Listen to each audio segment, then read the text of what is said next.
Hi, I'm Erica Wassinger. I'm the Managing Director of the Omaha Startup Collaborative. Today we're sitting down with three of our members talking a little bit about the earliest stages of scale and growth. I will let them introduce themselves. They're far more interesting than I am. So Keith, let's kick it off with you. My name's Keith Fix, founder and CEO of LabFeed. We're a technology integrator, digital signage, something. Grant Stanley, the co-founder and CEO of Brick. We provide project planning and time tracking to creative agencies. And I'm Luis Lopez, I'm co-founder of Crumb, and we're a search and discovery platform for healthcare. Great. Well, so these three are some of our longtime OSC members. They're a few of my favorites.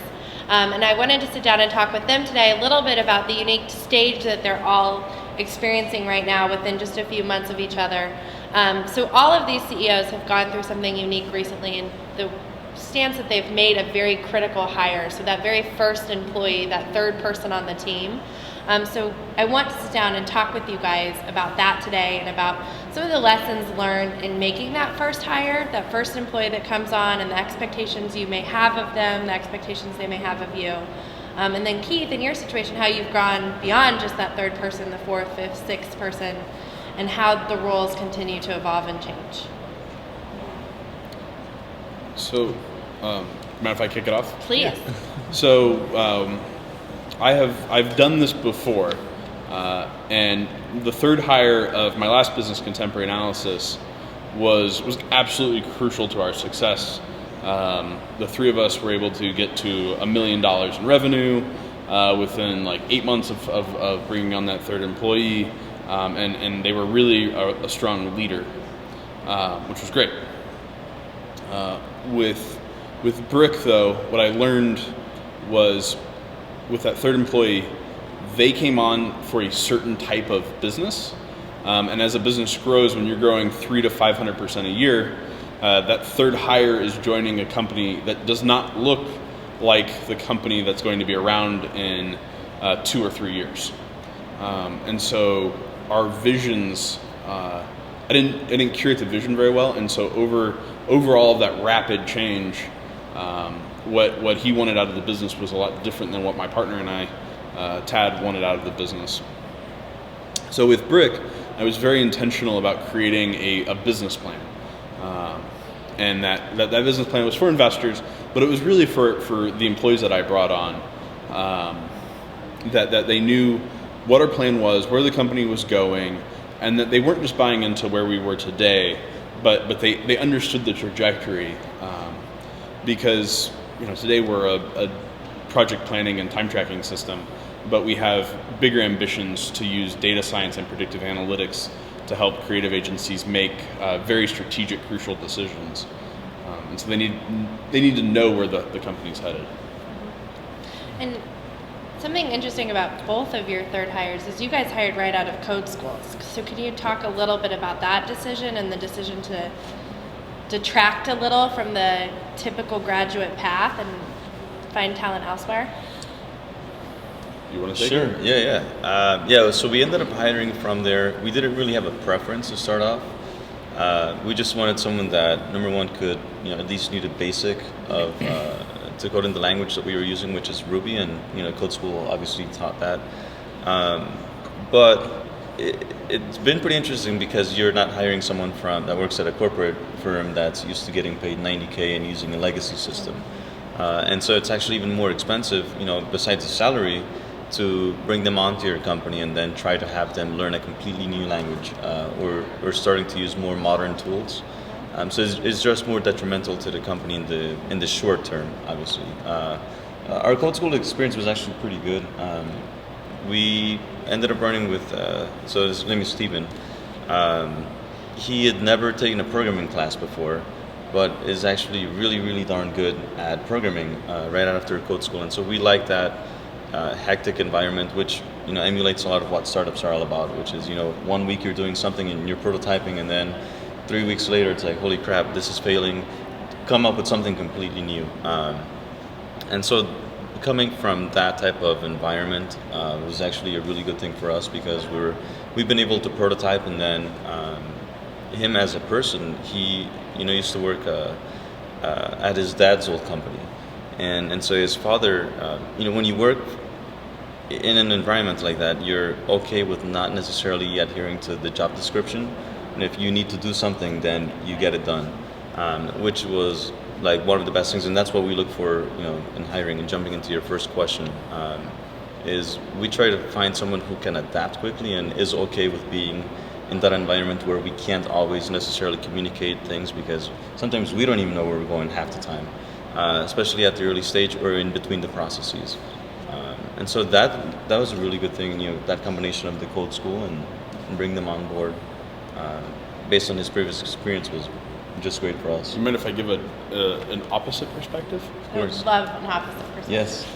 So I'm not surprised you're the one giving it either. So for us, hiring someone out of code school, and Mark, while we were his first job out of code school, he had consulted for 2 years and had tested his skills, but it allowed us to hire someone who had business experience, who wasn't your typical programmer, and that was great. It also we were able to do that partly because I have a little bit of a technical background with predictive analytics and data science, and then I'm running.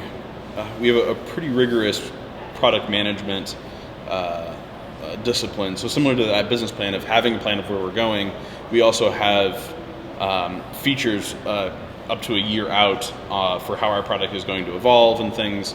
And so we wanted somebody who was more used to that corporate environment, because you're going to do this, and every day you're just coming to the office coding a little bit. And we're pushing new code several times a month. So our product is continuously getting better, but we're not doing that mad rush to try to get something out that's broken or fixed. We're taking a very planned approach, and that was perfect for an interface graduate.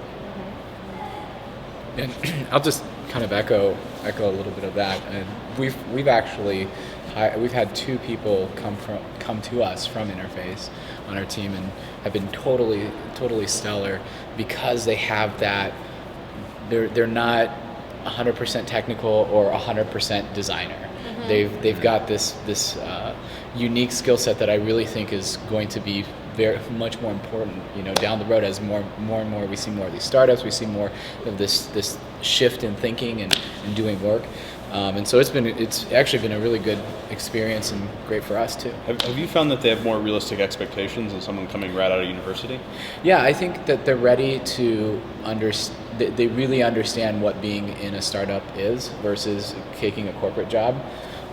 Because I have those friends that I wanted to work with me that went and they graduated, and they were making really awesome money right out of college for one of the big corporate firms, and that's really hard to leave when you've just graduated school and you might have some debt and you've never been in a corporate environment. But if you've been there, done the track, you know the risks, and you're really looking for something more that's bigger than you and that you can buy in. I definitely see that in the people that we and they appreciate the startup culture because they've had the big corporate job. And they're like, it's not all the money is not the only thing they care about. They care about the freedom and things. Right. Yeah, being able to wake up in the morning and say, "Holy crap, this is awesome!" I'm excited to come in and be a part of this.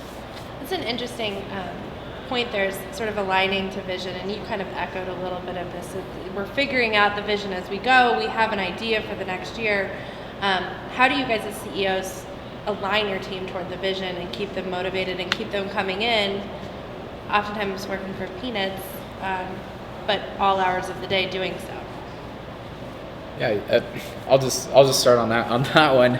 I think a lot of our folks are like you said, competitively, we're probably on the somewhere between entry-level job in Walmart. Somewhere in there. somewhere in there. Maybe some days closer to Walmart. It feels like it when you start adding in the increase the minimum wage. Oh, okay. Oh, crap. So now I can't even use that. Yeah, no, you gotta find something else. But I think that goes back to having, the top things that I think people that are part of our team appreciate. They appreciate the vision. They're looking and working towards that next level. So it's almost like, hey, we get to level up, and that's my reward. and now being part of that, you talk about the third hire. I don't see it as a third hire. That's like a third partner. Anyone that's coming into the business this early is someone we're going to be in bed with for quite a while. So I think that's an important aspect to look at when when you're kind of evaluating that culture and what you're bringing to the table. We're not between entry and or minimum wage. That was an exaggeration. Maybe. That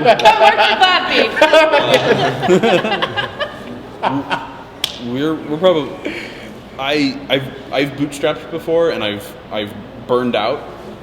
So not just to the point where I'm tired, but we're to the point where like I hate my business, unfortunately, and I've seen that happen to my employees and my other partners. And so with thankfully we're able to recover from that. But with Brick, I really wanted to make sure that that we treat this as what it is. It's a job. Like you are working at a startup, but it is a job. It's it's not a religious calling. And so we pay fairly market rate. We compensate with equity. We make as many people as partners as we can. I spend a lot of time in between contemporary analysis and Brick thinking about the purpose of finance. And the purpose of finance is to align different competing interests, a lot of people who have different interests, to one common goal, so that everybody is supporting this one common goal.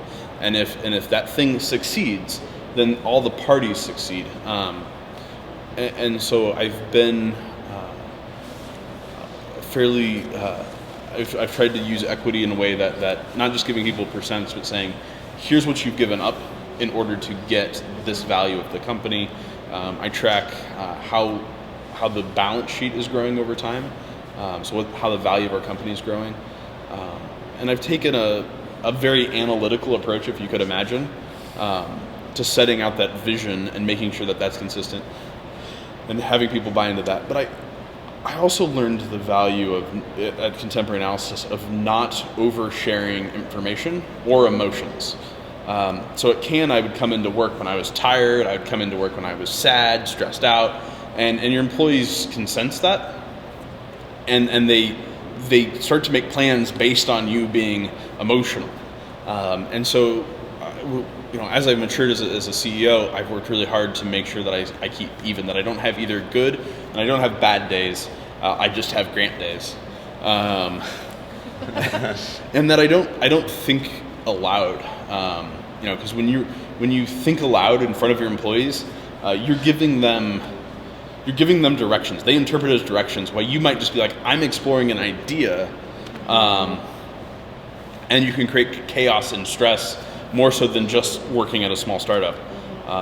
So controlling the information, like not oversharing, I guess is probably my biggest takeaway from contemporary analysis on that issue.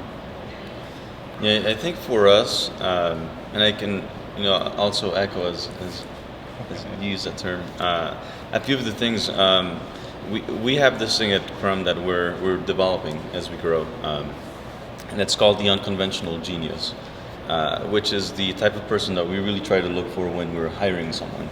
And that is obviously you have the technical aspect, but where we try to align with them in terms of having that vision and trying to cast the vision of the company for them to really buy into it. We try to look for people who want to use their technical abilities, and obviously we pay them as much as we can as a startup, and also we treat them as well. We don't treat them as employees, which is the thing, and we'll try to do that as long as we can. We give them equity, we give them a percentage of the company, and in exchange for that, we do it because they're sort of giving us their trust, right? And in their trust, our goal is to really change how healthcare is done around the world, not just in the U.S. or in 2 or 3 hospitals. And by doing that, when I mention a conventional genius, it's someone who actually wants to use their tools to, for the common good, while making money at the same time. And I think that's something very characteristic of our generation, where previously you would have only a few people that would make tons of money and they would focus on that, and then later on they would give back to their community or back to society or whatever the case may be. And I think the environment we're creating in the company is, you don't have to be super, have 60 million bucks in revenue coming in to be able to give back in any way possible. And so we provided that environment, and the weird thing is it attracted people. Like, we get resumes from people who are interested in that philanthropic aspect of the business as well, and so are willing to work hard and to come in every single day and sort of like die to yourself, die to yourself momentarily, with the purpose of, we're creating a product that at the end of the day, besides making us money, is actually changing someone's life. And so taking that aspect and building that company is not as common as most people try, because it's friggin' hard. Right? It's almost like leading a pack of volunteers where, we pay them enough to get the money of Visual off the table, but besides that, what keeps you coming into work every single day? And for us, that sometimes is, if you have 2 jackets, even if you don't have to give it away, lend one away. And so having that type of mentality as founders with Any is, we try to find people like that, and fortunately, we've been grateful enough, and I guess the word would be blessed to have engineers that have the technical aspect and are looking for an opportunity to also use their talents for the better of humanity. So, do you mind if I ask you a question? Please, Grant. So how are you? And I struggle with this with the OSC, because I care so much about the OSC and the success that I've bought into the vision. Oh yeah. But the problem is, it's become my vision. And so I have thoughts about how the OSC should run, but I'm not like running the OSC. So when you're not upstairs in your office, You're I'm my like unofficial co-founder. Right. Erica's being a lazy, whatever, and she's not in her office. She's not ready to hear my great idea about the company. You guys are all kind of OSC co-founders. Right? Yeah, you really are. So you really are. That's a really interesting leadership challenge as you grow. So, like, today, it's manageable. Because it's Grant, and Luis talks you off the ledge, Right. lets me cry. Yeah. But how do you, like, I was going to ask Luis this, but actually, you have more religious diehard followers than any of us. So It's really exciting. how are you planning to handle that growth when you have 20 people and you have a huge vision of where, like, the OSC is going, and we have like our microscopic vision of like how our office is today, or like our How particular our small needs. community can. How are you going to handle us zealots? Carefully. No. No. I think that's a good question. I was actually talking with Josh Hoberman about this yesterday about. He's my co-founder, right? He's actually on paper your co-founder. you have a real partnership there. I think one of the best things about OSC is that it's flexible. The vision can be evolved and iterated and improved. And I think that we have to be evolved and iterated and improved consistently, because you guys are all changing as we grow and scale.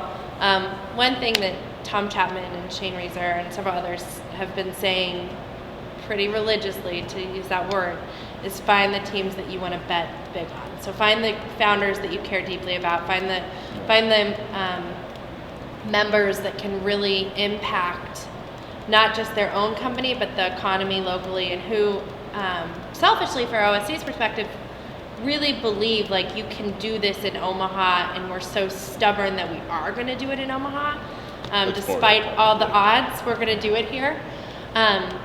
So I think one of my challenges is determining what that point is that we as OSC really dig in deep and get in bed with you guys and bet with you, and where we can invite you into our community, we can bring you along, figuring that at that point where you become my unofficial co-founder because we're betting so deeply on you.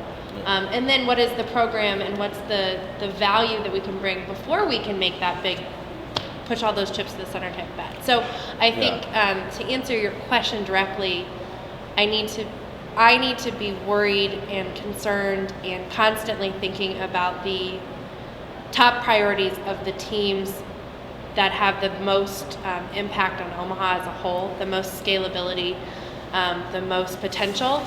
And I need to, on the higher level of that funnel, be worried about bringing more teams to that level.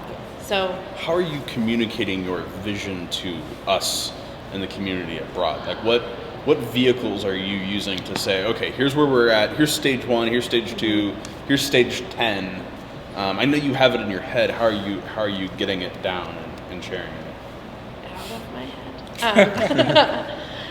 So far, we haven't done a great job. So far, I and OSC has been so heads down and so prioritized on trying to get this up and going, and despite all those odds, and take this. I think as we move forward, we have to figure out what that is, and I think it's a healthy blend of promoting OSC, but then probably like a 75% ratio of making sure these teams are promoted. Right.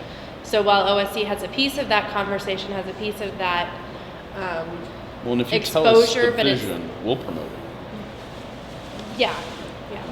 So Well, I think too. I mean, we've all kind of taken, we've all kind of taken a stake in a bet in this. I mean, literally, I uprooted our team from our precarious position from our investors' offices building, and brought them down here. And I will say, it definitely, when being in a space like this, changed the entire dynamic of where we are and where we could see the potential in growing, and being central in the city is such a are you playing with my watch?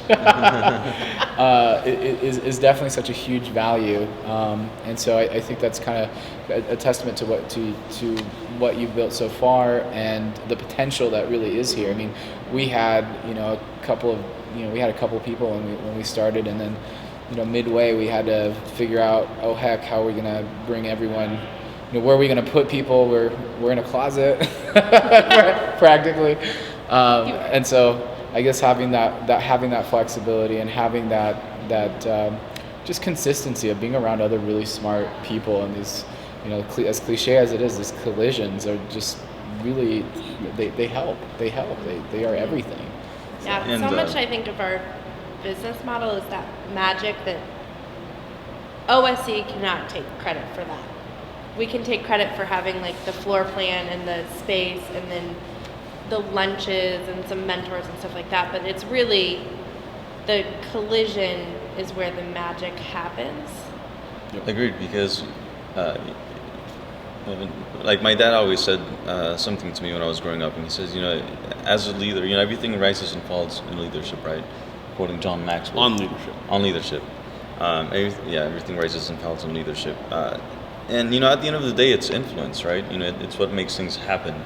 But he always said, if you want to be able to go far, you have to take a team with you, and your vision can't just be your vision. It has to be big enough to the point where everyone else's vision still fits under it. Mm-hmm. And I don't know if it was done on purpose or not, but in the name collaborative, Omaha Startup Collaborative, there is a beauty of being together in this place where like you'll have a question about fundraising, be like, hey man, you've done this before, and then we'll come down here and talk, or we'll all have sit down in our founders lunches that we have, and be like, hey guys, how the hell do you guys deal with burnout, because I'm experiencing burnout. Or how the hell do you do X thing? And I think that is what helps us also bet on the collaborative, which is few people are successful unless a lot of people want them to be, and I think us having each other around there to be like, dude, it's whether you're having a bad day, just be like, well, this is how I solved it, or hell yeah, congratulations on that deal.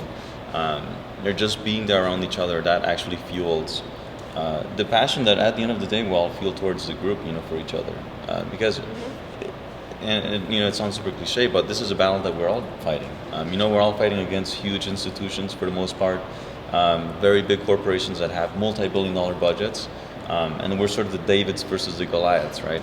And instead of fighting with one, we fight against 10 or 15 at a time. And so I think being able to have that group is what also helps us bet, personally on the collaborative, which is, it's not just about our company, it's not just about Chrome, it's about all of our success, because it's truly it's not until one of us or two or three or six of us become extremely successful that money is actually going to start funneling into startups, because we are the innovators and we are the ones who are going to, there's no better person to invest in innovators than an innovator himself. And so I think that's what, personally is what drives Danny and I, for example, to be like, hell yeah, let's do this together and find other companies and try to convince other people to come as well to find the magic that's happening here. I found the partnership with AIM to be great, to have those people Great. here and being able to interact with them with all the conferences, and they have a sales team that's selling A real sales B2B team. software. Yeah. And so I've built sales teams. My co-founder has managed and built inside sales teams. But to be able to know that there's one active on the third floor that's doing like $12 million a year in revenue or whatever, it's really inspiring. To have that legacy. I'm really looking forward to having OSC and AIM and Infotech and Big Omaha and the Heartland Developers Conferences more integrated with each other, because I think that while we have, like you said, there's kind of the core group, and then there's the whole community that has to get around that core group, and so I think those are great ways for us to bring in that core group. One of the things that I really like about AIM is that their outreach to high school students of, you were doing this in high school, I was doing entrepreneurship in high school, like you were helping your dad build his church. Yeah.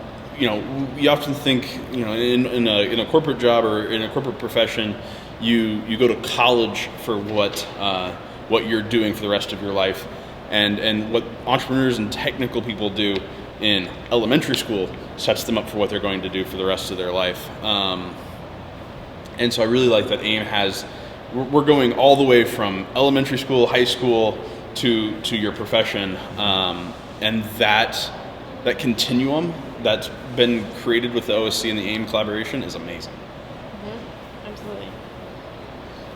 Not that we're elementary school No, I'm just a little bit. We have like, way you guys more are skills than amazing. that. You guys are great. You guys are the reason this all exists, really and truly. Well, I think for these purposes, if there are parting thoughts or things that you want to leave on this segment, we can do that. And we started talking a little bit about the third hire, that third person, but then a little bit more about potentially what not just your internal team sees and needs, but maybe what the person down the hall sees and needs, and how that influences how you build out your business. So, any final thoughts? Everyone that has a high growth opportunity should be here. No. No. I think when you look at moving the needle in an ecosystem like Omaha, a startup ecosystem, it takes people, it takes access, and it takes all of these little elements to bring together. But when we talk about just in my business and in my own world, I know the challenges that I have, and having other people that I can talk to, having a place where we can work. I think in the past there's been startups and people that have done really great businesses, built great businesses here, just haven't been connected before. So I'm just excited just to be a part of it, be a part of this, and figure things out as we go along. So. I probably would say the biggest lesson that I've learned coming from contemporary analysis to Brick, migrating to the OSC, is that little success, the value of little successes and clear communication, using those as motivation for employees over religious zeal, because religious zeal you get burned out, where if you're constantly clearly communicating your vision with your employees and you're giving them clear incremental successes, that starts to build momentum. That's one of the things that I found really inspiring about what's happened with the OSC, is just little wins, just all the time, just little wins, and you see the struggles, but it's not Erica against the world. But there's also been a lot of little wins, and you've done a good job of communicating those and making those visible. And that's what I'm trying to do in my own business. Of we're not out. We are out to change the world. But if we focus on that, we will. That's too emotional. Just focusing on here's the win for the next. It's daunting, yeah. Here's the win for the next week. Here's what we did last month. That's exciting. Here's where we're going. Really clear, consistent communication. Just every day getting a little better. What was the question again? No, I'm just kidding. Yeah. No. Grant was just channeling the renovation. Yeah. And just get the woodwork done. Just get that done. No, I mean, it's, he just said something that reminded me of when I first started with the idea of Scrum at UNO for Dr. Easley. I read a book called Little Bets, and it's by Peter Sims, and it's actually a really, really good book because it shows that I think sometimes as a community we struggle in thinking that we need to start with a great idea to be successful. And so we look at, the grass always look greener, right, in the other side. And so we look at these other big startup communities and startup hubs, and we're like, oh, well, these guys are doing so awesome. But when you really look down at things, it is in celebrating those little wins and being able to take small risks. A ton of times the words, iteratively, I think is the word in English. Spanish is getting here, but just being able to take a lot of little bets. And I think as a community, when we start doing that, it allows us to find those great ideas and stumble upon those, that like serendipity aspect of it, right? Which is like, holy crap, this is something way bigger than we thought. And that's what I think will fuel long-term success in the long term, is being able to celebrate those small wins. Like Grant said, and taking those small bets and just getting all the, getting you guys, for example, like we never publish anything, right? I'm not a big believer in buying advertising. Very heads down. Very heads. As So one we of try. your hype girls, it's very hard. Which is It's opposite. She's like, oh, yeah. and I don't know if it's a Nebraska thing or what, but like we've had like some killer partnerships lately, but we Bang just the keep drum, it inside. man. Yeah. Paul Jarrett. I love Paul, pipeline buddy here. But it's just like we're gonna stay focused on the product and then building every single day, and where good word gets out there. Period. Whether you want it or not, earning it I think is more difficult than trying to do it yourself. And so I think that as we grow as a community, that's one of the things that I look forward to, which is having that combination of the OSC people that are betting on us and trying to help us grow, and the community as a whole supporting all of us, taking all of these small bets, and looking for that big win. But I just noticed something really cool. What? We like just the connections, just in talking. Like I hadn't stepped back and realized, we're so invested in the city, like all of us here, and it's just kind of cool because we just all gravitated towards each other, whether and it wasn't necessarily intentional. Right. And I think that says something about what we're all trying to do here. So Birds of a feather flock together. yeah, it's kind of cool. I just noticed that. It is. Anyways, Oh, I love it. Well, I think that's all we have for today. Thanks for joining us, and we'll be back at some point to talk about something else quite interesting, to be determined. Next week. yay. See ya.